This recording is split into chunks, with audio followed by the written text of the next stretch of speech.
also a certified high performance coach. And is there anything else you want to say about who you are? Just the fact that I'm a certified high performance coach from the original class, and I feel like the last 7 years, 8 years since we've done that, is built up to right now to really live into it under all the things that are happening worldwide. So I Yes. feel so honored to even be here with you to share this message and be like on this path. Because boy, was the training worth it? Because right now it's like people are coming to you and me and they're looking for guidance and how do I keep perspective, and it's here and now, baby. And I'm coming to you right now too, right? So because Charlie, Yeah. because you know this, I love your energy. I love your Oh, thank you. enthusiasm. I love how solid you are in your practices. Now, as we talked about yesterday, there were some little snafus, or rather big snafus on Be Live. So Yeah. I'm going to go over to their Facebook page, make sure we're okay. Okay. Can you keep people moving along with positivity while I'm gone? I can give it a try. I trust you. I'll be right back with you. Okay, no worries. All right. So one of the big things that I've been doing, so many people have asked as they've reached out and said, hey, Char, it looks like I'm putting my family at risk, myself at risk. How are you keeping perspective? How are you keeping a good attitude every morning? And the practice that I've been doing that's been probably most effective, and others have reported this as well, is really sticking to a good morning routine where I'm putting good thoughts into my mind, asking how can I be grateful, or what am I grateful for today is a great question I always ask. And then the other piece to it is just really listening, and I'm really trying to do this strategically. Listen to something that I really want to grow with. So for me right now, that's scale, because that's my word of the decade. Yeah. So really being intentional about growing right now and stepping into, as Brendan, our master coach, has said, like looking back over this time where we've had isolation and saying, what did I do to grow here? And so I don't know if that resonates with you, but I know this. People are like either in the grow path or they're in the freaking out path because they're watching CNN or the news, or their people around them are really, and they're around them intensely. They're really affecting their mood, their outlook, those kind of things. I don't know if that helps. So just a couple little tidbits there right out of the gate. Absolutely. And Charlie, what I heard you say that really jumped out at me, word of the decade. Oh yeah. Tell us about that. What is a word of the decade? Well, I think going back to a lot of our practices in high performance, we always talk or think through ambitious futures. And we talk about who we want to be in 3 words to describe that. Then we talk about like, what do we want to focus on this year? And I've tried since 2016 to have a word of the year. But as we went into the 20s, I was like, what's the word of the decade? Now recognize I'm in my upper 40s, even though I know I don't look it. I did my hair today. But here's the deal. When I look over the 20s, I'm like, this could be the last decade where I have like full energy, health, all these things based on the biological clock of just cells, right? And so I'm like, this decade, I got to really do something extravagant. And I've worked with Brendan, so he's challenged me to be like, Tara, you really need to take the scale. And so I made that the word of the decade. And because I made it the word of the decade, I'm doing it very thoroughly and really testing and measuring the behavioral changes daily, weekly, monthly, even quarterly and yearly that lead to that outcome. Wow. So that's how that word kind of came to be. But I always challenge everybody, and I would challenge anybody watching, just think about what is the word of the decade, especially with maybe the pivot or what we're going to have as a new normal after this kind of subsides and so on in the future. What's the word of the decade? So do you have a word of the decade as you think about it? I love that. Let's just hold for a minute. Let people just see if anything drops in. Charlie, what is especially resonating with me about what you're saying is that for so many people right now, like you said, it's kind of like, I think you said, which is, their word of the moment. Yeah. By giving us not only a word of the week or a word of the year, you're asking us to look at and to be hopeful about and to work toward and to be motivated toward and inspired toward our future. Yeah. And I can say my heart, when you started talking about that, I felt this great opening. It doesn't have to be that everything feels gloom and doom, even though we're so honoring and respecting everything that's going on. Again, I always want to say this. People are dying. We know this. It's hard. People are grieving and sick and losing their jobs. Yeah. And there's still our future. Yep. So say more. I would like to hear more about this for you. how are you looking toward this word scale in the midst of all of this? Well, here's what I know. There's so many beautiful people in the realms of what, and I really want to give credit to how you and I've met through Brendan Burchard. Yeah. Like, just the circles of who he attracts. That when I started on my high performance journey 7-8 years ago, well, actually, it was before CHPC was a thing. So it was in 2011. He had high performance, the master's course. I didn't recognize that you could have a group of friends or people that spoke more towards the ambition and growth than maybe the drama, the neutral, the negative.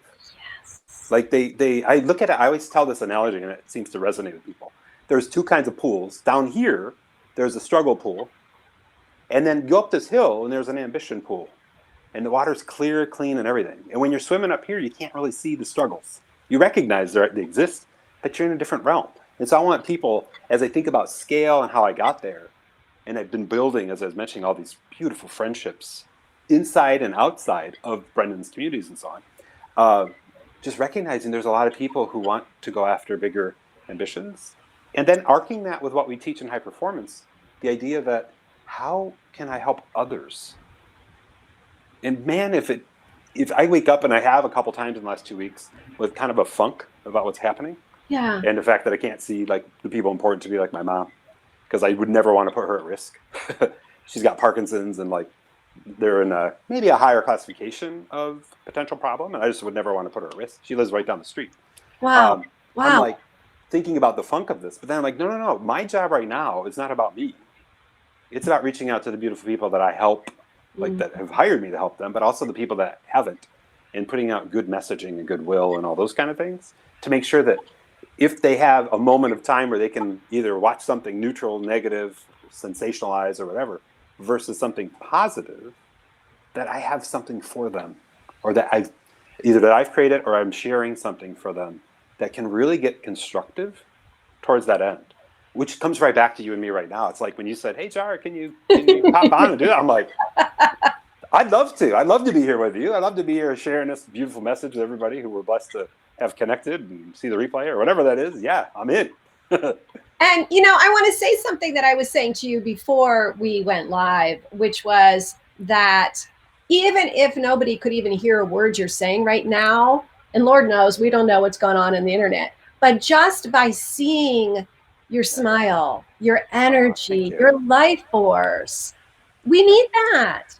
We really need that. And I want to underscore what a gift that is. Just for me, like when you first showed up on the video, I was like, oh, it's Charly, right? And I think, to go back to something you said, because I really want to talk about this for a minute, that we can have friends. Oh, hi, Gail. Oh, good. I think there's Gail. Gail's here. Yeah, I think it's working. Yes. We can have friends who are in the drama and bringing us down and sort of keeping us in the loop of panic and fear. And we can have friends also who help us to feel good about our lives and who we are. And so let me ask you a question, because you and I are fortunate enough. We are actually, I'm lucky enough to be in several communities of amazing people. And I guess you really are too. Yeah. What about for people right now who aren't fortunate enough to have already been a part of a community like we are? How do they find those people who are going to lift them up? Yeah, so it's interesting you say that, because there's been people in the periphery of the things that I do. So basically in my email lists that I put out every week since the first part of January, I put out this weekly wisdom email. And they're reaching out to me now that I may have met 15 or worked with 15, 20, 25 years ago. And they're like, I'm in the middle of fear. 2 of them have said emotional abuse, and it's bad because it's right here. Wow. And the way that person I'm with is handling change, because they're not they're handling it from a juvenile version of themselves, and they haven't grown up. And they don't handle change like, oh my gosh, we got to change, I'm freaking out. They handle change through meanness, aggressive, verbal garbage, if you want to call it that. Wow. And so I said the best that you might be able to do, just answers your question, I think, is get a set of noise canceling earbuds or headphones. Just go in a room, if you can, challenge courageously, demand respect, and just go listen to a couple things. And what I try to do is get what their interests are. Yeah. And then they're like, you know what I'd love to do is I love to travel. So I tell them, go on to YouTube and search for Kara and Nate. There's these two YouTubers that travel the world since 2016, and just watch their spirit and their love and their energy as they take you on all these adventures. And then search for a country, because they've been to 100 some countries, to find that.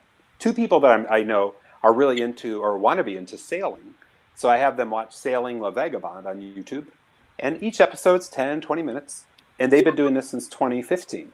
And they've reported back, Char, just having the headphones on and being focused, that person recognizes that I'm not like available to abuse, essentially. And so, but I'm really on the hunt for a possibility that exists when the new normal happens after this, subsides sometime in the future. We don't know when, but that's the concept. So it's just that kind of thing.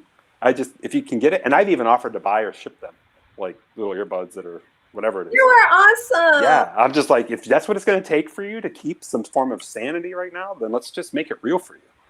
And that's the sort of next step. So does that answer your question? It does. And you know what dropped in when you were saying that? That is I think a possible next step after that I have done in my own life is I do tend to, I follow podcasts or YouTubers or, people who lift my spirits, people who make me feel a certain way. Yeah. And many times they have free Facebook groups, right? Yeah. They have communities that they've already started that before you even buy anything, you can come in and join.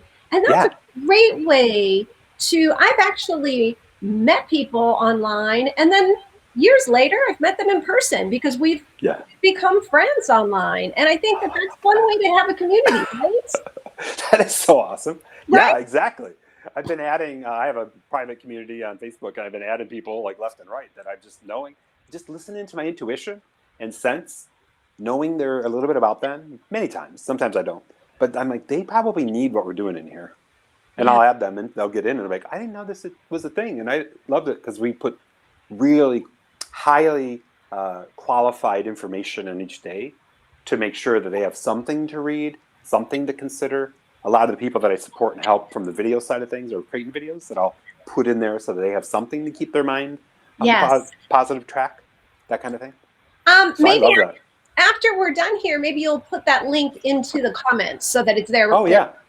That'd be really wonderful. Because I think that, obviously you do bring, and I want to go back to this because this is, before I even ever talked to you, I just loved who you were, right? I could see you walking around, laughing at people. And you just have this energy that's alive. I want to know, how did that Charly get created? Was that an intentional, Tell me about that, your energy in your life. Yeah, I'm going to give you the real quick version. I had the very best role models that I didn't recognize them as role models until 2011 when Brendan asked, and this was in the replay of a program that I got, the Charge Edition. It was basically the recording of High Performance Academy. The question he asked was, who in your life has shown you the most love? I think that was the basic idea of it. Like, who in your life was the most loving to you or something like that? And I was like, my grandma and grandpa. They were amazing role models that were just ultra about others. My grandma, for example, had these high performance, what we would classify today as high performance things. And I remember asking your grandma, when you get up and read your guidepost, which is like a Christian magazine, under your hair dryer, then you get up and do stretches and you do all this and you have a morning routine, like, who told you to do that? She goes, sweetheart, that's just common sense. And I'm like, so I feel in some ways the work you and I do is to help people get back to common sense of the wisdom of our ancestors. Yes. In that regard. So they were great inspiration. But what happened to me was I lived on the other side of that in a lot of anger and a lot of temper in my teens and 20s. And I made and part of my 30s, but I made a conscious effort to pivot that and really had to work. And that was a lot of time, like 15 years of getting rid of it. A lot of behavioral, a lot of triggering, a lot of work.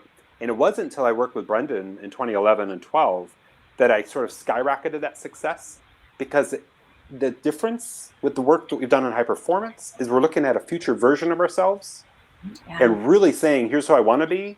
And then is this behavior, this trigger, or this whatever I'm doing right now supporting that? Yes. And then I recognized through the work I did in my videos in 2012 and 11 that I look like a grump. And I'm like, I hate looking like a grump because I force myself to edit my own videos. And I'm like this. So talking like this. And I'm like, and I was monotone before I understood what Roger and Bo teach. And I was just like, that's not the guy I want to be. And all of a sudden, the evolution, times I lost a lot of weight and kept it off, again, through high performance, and that future vision of myself, that just like helped me pop into a person who, yeah, don't get me wrong, I have days and times, but I never have bad days anymore. I have bad moments. Yeah. Because one of the things that we teach in high performance is kind of develop or write out a systems guide for your body and your being.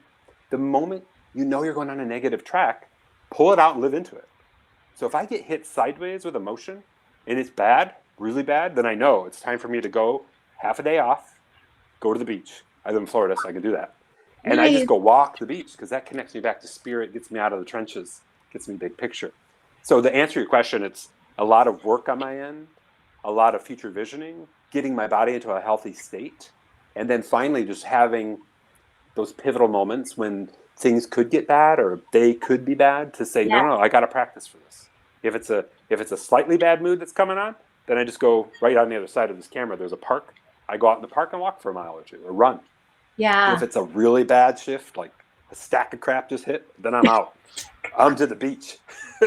I'm on the beach until I got my earbuds in and I'm just listening and walking the beach. And that's just so you know, tying back to my grandparents, was my grandma's favorite thing to do down Oh, here in Southwest Florida. And I'm originally from Michigan, was to go walk the beach and shell collect and do these things. So I feel connected to spirit, to the two people that were like most influential in my life, but also demonstrated all these characteristics that they called common sense that we're kind of bringing back online through our work.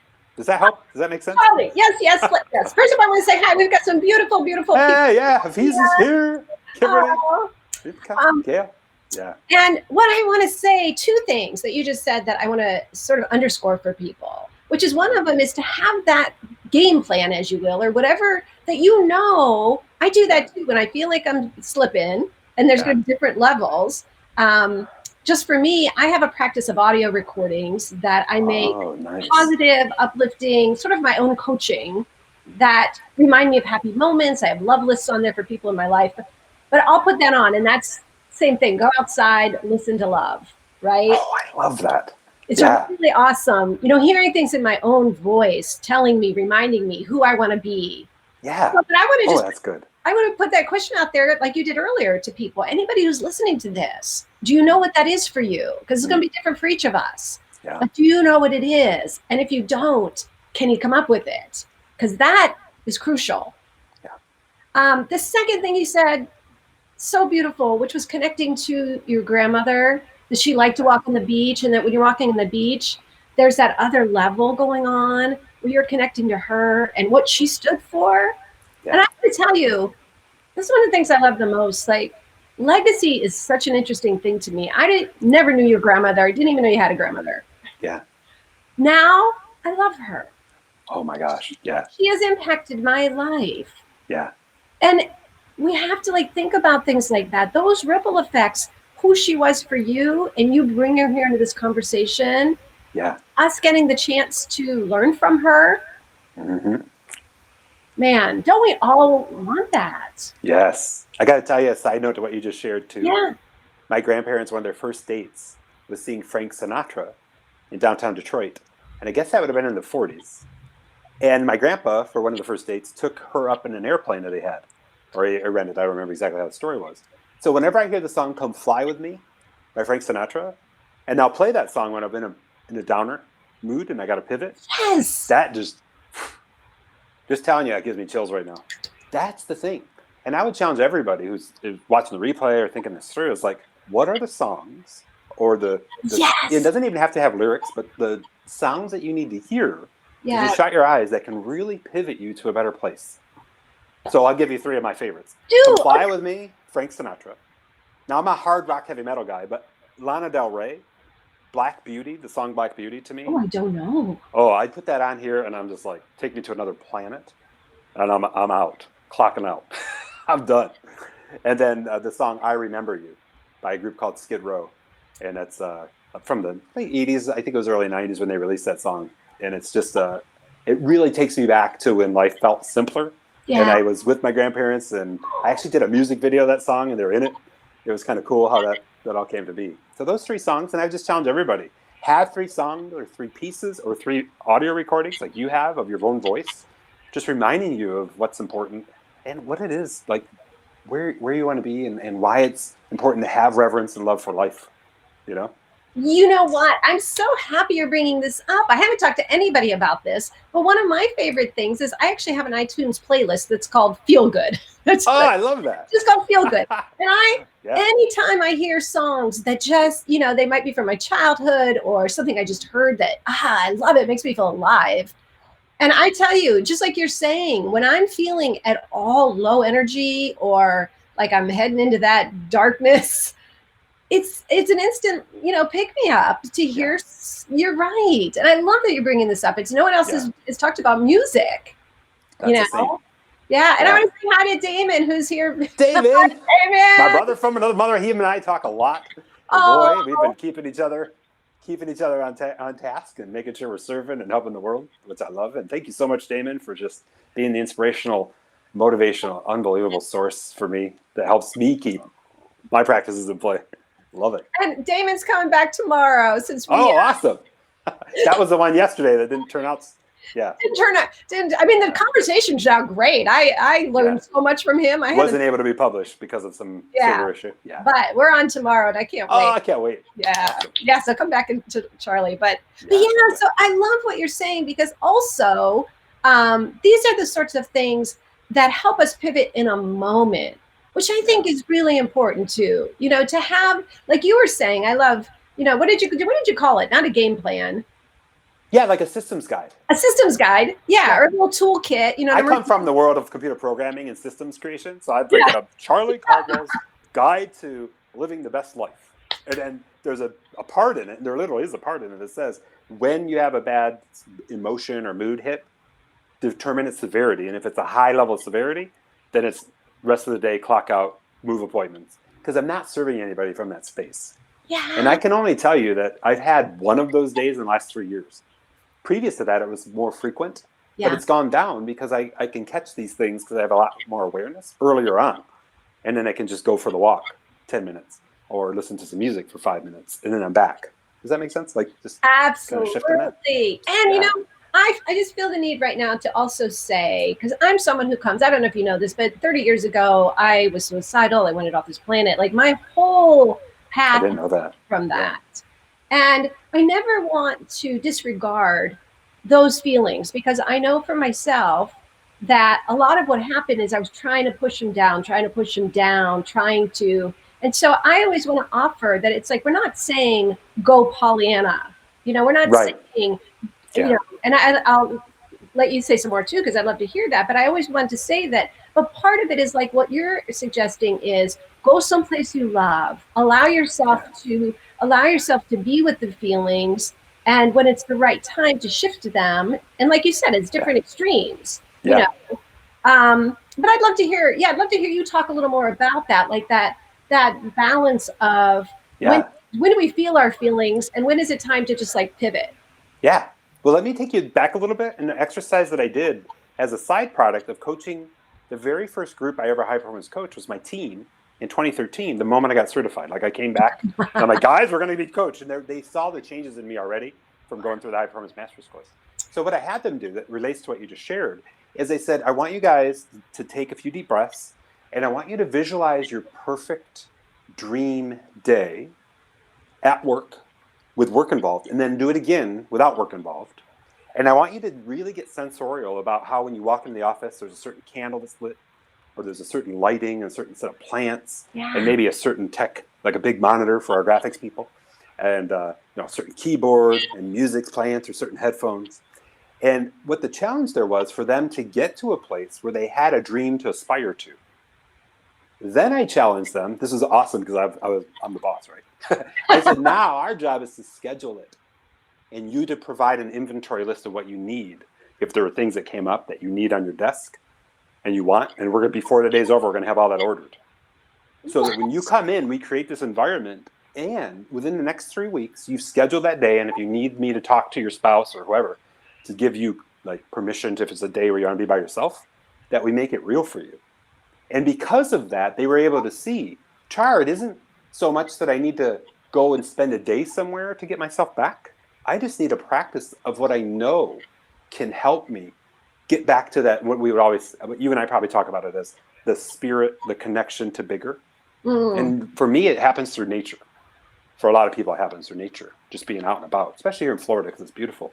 Yeah. And so that was the sort of kicker, and that was the pivot towards that end, and really making sure as we stepped into that, that when I could see somebody was in a mood, that I was like, "Are you doing the practices? Oh. Are you going after that?